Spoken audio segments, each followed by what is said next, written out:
नंगे पांव बिना किसी खड़ाऊ के हाथ में भिक्षा का कटोरा लिए महात्मा बुद्ध एक गांव की तरफ भिक्षा लेने बड़े चले जा रहे थे। पर तभी उनके पांव में एक कांटा धंस जाता है और उनका शिष्य उस कांटे को निकाल कर उनके पांव पर पट्टी कर देता है। हमें आपको भिक्षा देने का कोई शौक नहीं है सन्यासी बुद्ध, ये कांटे हमने इसलिए ही बिछाए हैं जिससे आप हमारे गांव में अपने कदम ना रखें। बड़े ही तीखे अंदाज में गांव के मुखिया ने कहा। महात्मा बुद्ध बोले, मैं अनुरोध करता हूं कि आप मुझे अपने गांव से भिक्षा लेने दें।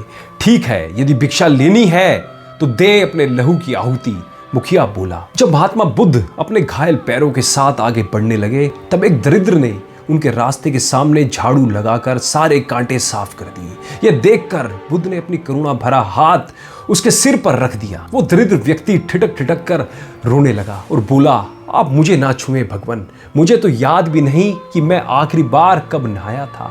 मुझे छूने से आप दूषित हो जाएंगे। महात्मा बुद्ध बड़े ही करुणा स्वर में बोले, तुम भी हम सभी की तरह एक मनुष्य हो, तो भला एक मनुष्य को छूने से मैं कैसे दूषित हो सकता हूँ? दूषित काया नहीं बल्कि मन होता है। दूषित तो लालच, घृणा, तृष्णा, मोह और भ्रम जैसे विकार करते हैं। इतने में मुखिया बोला, तुम जैसे महात्मा पर तो लानत है। क्या सन्यासी के चोले में अपना पाखंड छुपा रहे हो? क्या मानव से मानवता छीननी ही महात्मा की पहचान है?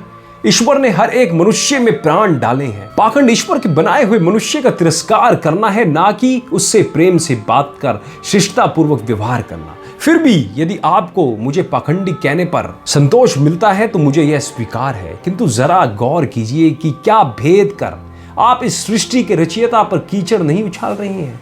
ध्यान से सोचिए, क्या आकाश बिना किसी भेदभाव के हम सभी मनुष्यों को एक समान धूप, छांव और बरसात नहीं देता है? क्या जिस धरती पर हम खड़े हैं वो पहले हमारी हैसियत पूछती है, फिर उसके अनुसार हमें अनाज देती है? क्या हवा एक अमीर के घर में अलग तरीके से बहती है और एक दरिद्र के घर में अलग तरीके से? क्या पानी सभी मनुष्य की प्यास नहीं बुझाता है? यदि ईश्वर किसी में भेदभाव नहीं करता तो हमारा मनुष्यों का अपमान करना कहां तक उचित है? इतना कहकर महात्मा बुद्ध ने उस दरिद्र व्यक्ति से पूछा, क्या तुम एक भिक्षुक बनना चाहोगे? दरिद्र को तो मानो सारे संसार की खुशियां मिल गई थी।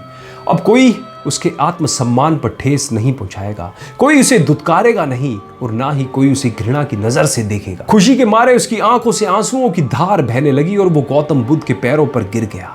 उसे समझ में नहीं आ रहा था कि वो ईश्वर का आभार कैसे प्रकट करे। उसे पहली बार अपने जीवन में लगा कि उसके अंदर भी एक आत्मा है और वो भी एक मनुष्य है जिसे हंसने, बोलने और सम्मान के साथ जीने का हक है।